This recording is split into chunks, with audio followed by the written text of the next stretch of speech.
Non tutti sanno che tra i piatti preferiti da Beethoven, oltre al pesce che adorava e a una zuppa di pane con 12 uova, c'erano i maccheroni al formaggio, una pasta molto simile alla nostra cacio e pepe. La storia della moderna cacio e pepe è piuttosto recente, ma sa di antico. Pare infatti, fin dal Medioevo, che l'unico condimento utilizzato per la pasta fosse del semplice formaggio grattugiato.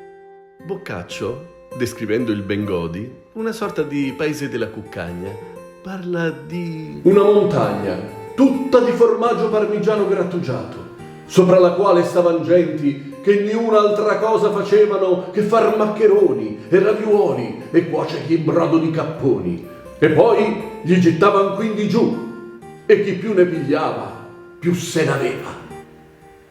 Nel 1480 il maestro Martino, nel suo trattato De arte coquinaria, in un paio di ricette aggiunge anche dell'abbondante burro. Fino ad allora la pasta si condiva esclusivamente con un formaggio detto lodigiano, che si faceva tra l'altro anche a Parma. Da qui la denominazione parmigiano, alla quale si era soliti mescolare, per chi se lo poteva permettere, pensate, un po' di zucchero e spezie.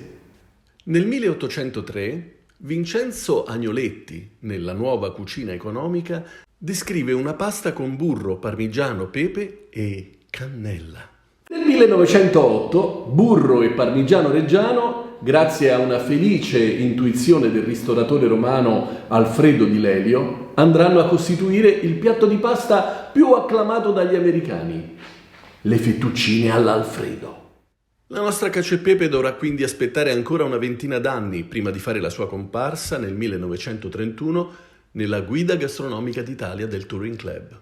In pratica è sempre esistita, ma nessuno aveva mai pensato di classificarla come ricetta, essendo il pecorino romano un formaggio tipico dei pastori e il pepe ormai una spezia facilissima da reperire e di basso costo.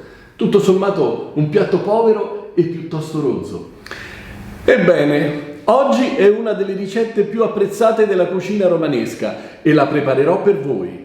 2 soli gli ingredienti principali del condimento, anche se in molti trascurano il terzo, direi fondamentale: l'acqua di cottura. È una preparazione facile, ma che necessita di particolari accortezze. Con un po' di pratica otterrete ottimi risultati. Allora, siete pronti? Incominciamo! Per 4 porzioni di cacio e pepe avremo bisogno dei seguenti ingredienti. Per i tonnarelli fatti in casa, 325 g di farina e 3 uova medie. In alternativa ai tonnarelli potrete utilizzare 400 g di spaghetti o della pasta corta, tipo rigatoni o mezze maniche. 200 g di pecorino romano stagionato con la buccia nera grattugiato al momento. 20 g di pepe nero in grani, un cucchiaio raso di amido di frumento o di maizena, sale grosso quanto basta per l'acqua di cottura. Ovviamente, come tutte le ricette che prevedono pochi ingredienti, la qualità di questi deve essere scelta con la massima cura. I tonnarelli, tipici all'uovo, io li preferisco agli spaghetti e li preparerò in casa, ma possono essere sostituiti anche con dei comuni spaghetti, purché di buona qualità e possibilmente trafilati al bronzo. Anche la pasta corta è la benvenuta, ma io non mi avventurerei in formati troppo fantasiosi. Tortiglioni, rigatoni o anche mezze maniche andranno benissimo. Il pecorino, rigorosamente a buccia nera, deve provenire dalle campagne laziali. Difficile trovarlo, ma non impossibile. Il pepe nero, infine, a grani interi, va macinato grossolanamente o pestato al mortaio o col batticarne e poi tostato brevemente in una padella per permettergli di sprigionare tutto il suo profumo. E ora mettiamoci al lavoro. Per prima cosa preparo i tonnarelli. Sulla spianatoia impasto la farina con le uova e poco olio extravergine di oliva. Dopo aver mescolato bene gli ingredienti, mi aiuto prima con un tarocco, poi comincio a lavorare energicamente con il palmo delle mani.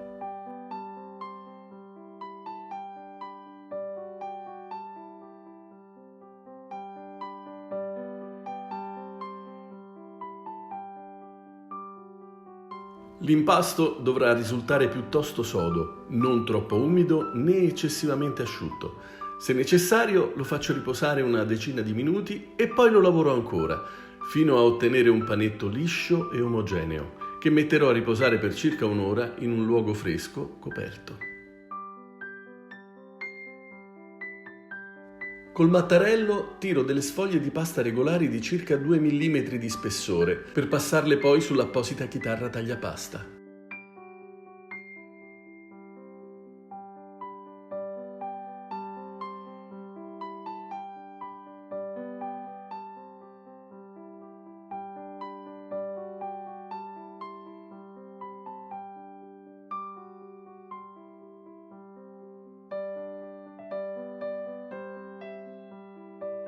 Appoggio una sfoglia alla volta sulle corde della chitarra e applico inizialmente una leggera pressione col mattarello, poi comincio ad azionarlo fino a far scendere i tonnarelli, che deporrò su un vassoio evitando di farli attaccare, aggiungendo un po' di semola rimacinata.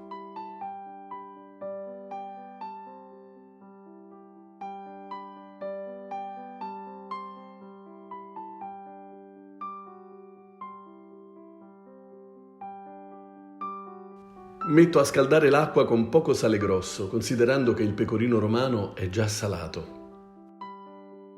Faccio poi tostare il pepe nero distribuendone un po' insieme a poca acqua di cottura in una grande padella, dove farò saltare la pasta. Comincio a lessare i tonnarelli, inizialmente in pentola, poi li ripasso in padella aggiungendo poca acqua di cottura alla volta. Il tempo può variare a seconda della durezza dell'impasto e del tipo di farina usato. A fine cottura la pasta dovrà risultare piuttosto fluida, avvolta dalla cremina del proprio amido.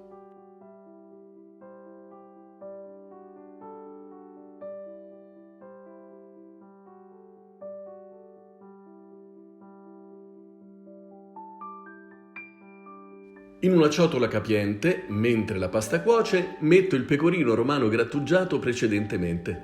Unisco l'amido di frumento, stempero con un po' di acqua di cottura fino a ottenere una crema piuttosto densa.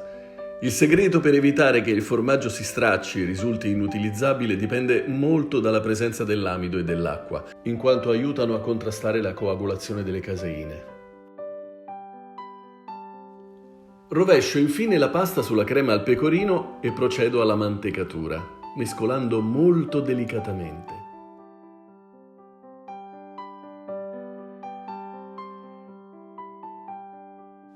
Impiatto e decoro col rimanente pepe tostato. La nostra cacio e pepe è pronta per essere servita. Lo spirito di Beethoven accompagna la presentazione di questo piatto come un inno alla gioia del palato, un piatto che risale al Medioevo, una sintesi miracolosa di soli 2 ingredienti, così piacevolmente legati alla bontà della pasta. Un incontro di sapori semplici, ma ricchi di sostanza, capaci di evocare personaggi storici, leggendari, ma anche le infinite vicende umane consumate al ristorante o in famiglia davanti a una cacio e pepe realizzata con maestria da abili chef o comuni appassionati. I canti del pastori dell'agro laziale, il chiassoso vociare delle osterie romane dagli anni 30 ai giorni nostri. E ora che conoscete tutti i segreti, vi ho fatto venire voglia di una bella cacio e pepe? Se il video vi è piaciuto, iscrivetevi al canale e cliccate sulla campanella. Grazie per essere arrivati fin qui e arrivederci a presto per una nuova ricetta in musica.